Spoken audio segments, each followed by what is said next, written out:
As I record this video, It's Always Sunny in Philadelphia is the longest running show that can be considered a sitcom in its most traditional form, which is sort of fun to think about because the defining feature of Always Sunny in Philadelphia is the fact that it actively subverts and destroys everything the ideal sitcom was meant to be, proving that an extreme in the total opposite direction can be exceptionally effective, and I really wanted to map out how this show captured lightning in a bottle.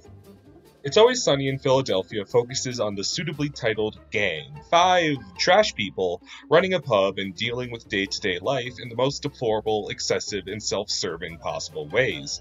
And you'd think such a cast would grow hard to like and watch consistently, but there's a self-awareness to Always Sunny that pulls you in, even when their adventures include scamming the IRS, terrorizing a water park, or eating what they assume is human flesh. One of the first things that stimulated me watching this show was the corny, canned, repeated orchestral soundtrack that's schlocky, cheery, and everything the show itself isn't. Being precisely the antithesis of most things' fulfillment of wishes and parasocial is exactly what Always Sunny prides itself on.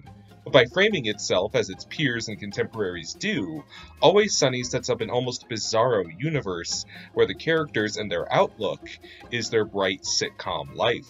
This is their tight-knit group that hits the precipice of relatable and desirable, which stands as the sweet spot for what one is seeking in the sitcom, and yet it drops all of that the moment the theme music ends and the characters open their mouths to speak.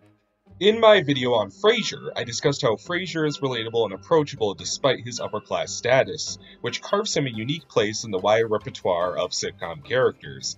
The Always Sunny gang is not only the precise foil to this principle, but the equivalent multiplied about 100 in every possible capacity in the opposite direction. It's almost paradoxical how attached we can be to the gang and their misadventures, but similar to how one loves Frasier because he's like us despite being rich and revered, the Always Sunny gang is eerily like us despite being despicable and trashy. There's an almost based ferality in the actions of the gang. They don't take particular pleasure or pride in their social counterculture, nor are they seemingly unaware. Rather, their inclination appears to lie with their most immediate desire. The path they take is vile, and yet capable of being eerily resonating, because what they do is that what we may initially think to do, but immediately know better. The almost uncomfortable humanity extends to the dialogue of Always Sunny. It's an insanely quotable show because the banter has an extremely natural, conversational feel to it. Again, often based around what feels like the first thing that occurs to someone with no filter. Similar to how villainous characters have appeal because they can be so cathartic in doing things we never would or could in real life, I think truly unruly social inepts have a similar effect. I feel the episode that best illustrates this is The Gang Saves the Day, where the gang witnesses a robbery at a convenience store and the episode consists of one by one taking a peek into the psyche of each character, where we see their greatest fantasy play out. And it's this look at each member of the gang's uncensored daydream that illustrates the almost primal desires they strive for, because nothing is more honest than the inside of your head.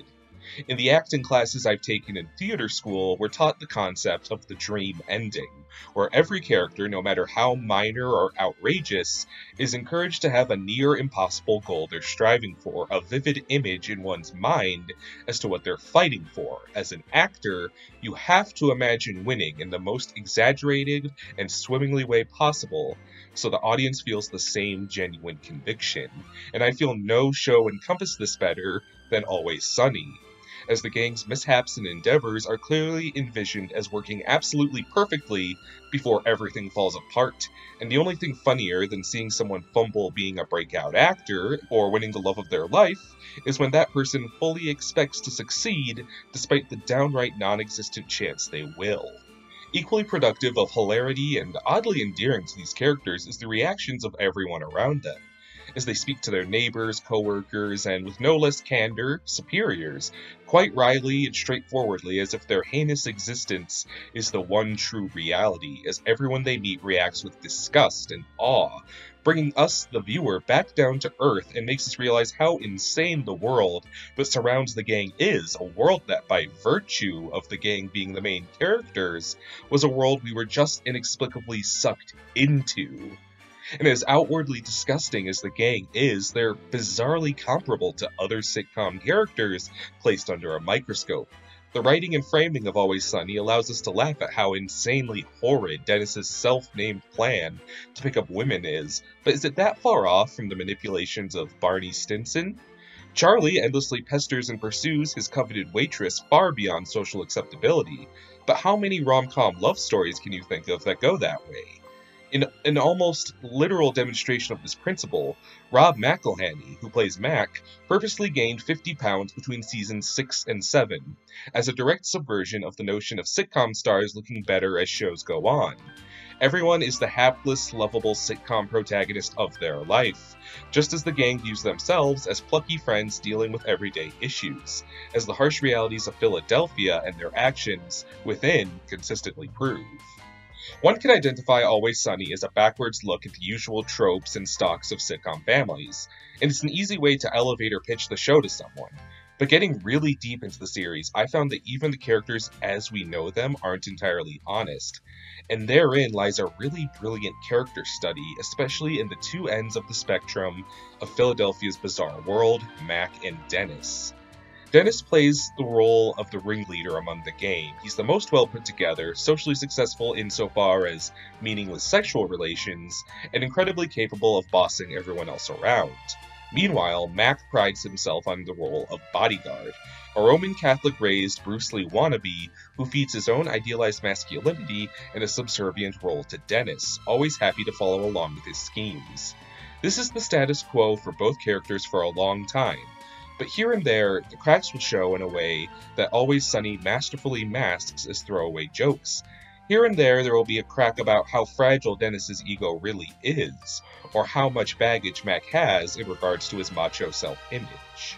This all turns on its head completely when Mac comes out of the closet in season 12, and the paradigm of the character totally flips. Rather than leaning into a secret or insecurity like most sitcoms, Always Sunny itself included, the show brilliantly keeps things fresh by subverting itself and committing to it, which is a huge part of why the show has been able to stay on the air for so long. Mac explores his sexuality to the point of the unexpectedly poignant episode in which he creates a movement piece during Pride season to come out to his father and leave no qualms about his identity. On the utter flip side, as the series progresses, we see that Dennis's confidence is all a facade, as developments including his sham marriage, disastrous high school reunion, and the realization that his friends, especially Mac, are outgrowing him as they found out more about themselves, create holes in his psyche. Dennis's confidence and bluster turn out to be mere frosting on a cake of megalomania and psychosis, seeing his peers as minions and his relational conquests as trophies to be won, his schemes means to get off, and his friends within the gang as props to help him get there. A character who was once comparable to the likes of Joey Tribbiani and Sam Malone not only unveils a disturbing truth about the behavior we normalize in ideals of ladies' men, but creates a portrait of a genuinely terrifying madman, yet one we can laugh at because his own madness is caused by a desire for approval from a world that continually beats him down and sees him for what he truly is. Always Sunny took characters who were already twisted versions of sitcom staples and stretched them even further beyond their expectations, creating some truly peerless developments of all of them. And as lofty as those characters are, you can't as easily sum up Charlie Kelly, the oddball of the gang who's hard to peg. He isn't simply stupid or smart or nice or mean. Charlie is Charlie, a man with a love of ghouls, milkshake, and an inexplicable game he calls Nightcrawlers. My point being that Charlie, and to some extent the rest of the cast, is so hard to predict, and yet the writers know him in such an inside-out manner that nothing he does in the show feels inorganic or random for the sake of it. He isn't a character who can be easily replicated or pigeonholed, and the same can be said for the rest of the cast. Arguably, the most important character on Always Sunny is the society that looks on in awe as the gang pursues their absurd proclivities, which is why I feel the famous, simple title cards and music that kick off every episode have become so ubiquitous with fandom and meme culture. A perfect way that the show sets up the expectations of the characters, only to immediately give us the reality as well as quickly gut-punch the audience with whatever insanity is to lie ahead indicated by the title.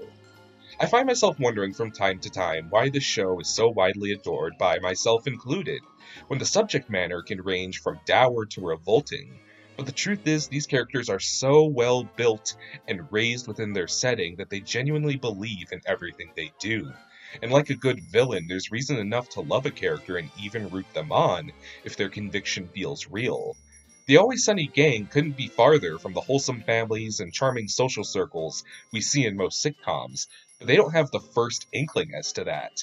And as the audience following them for those 22-minute chunks in which we joined them, neither do we.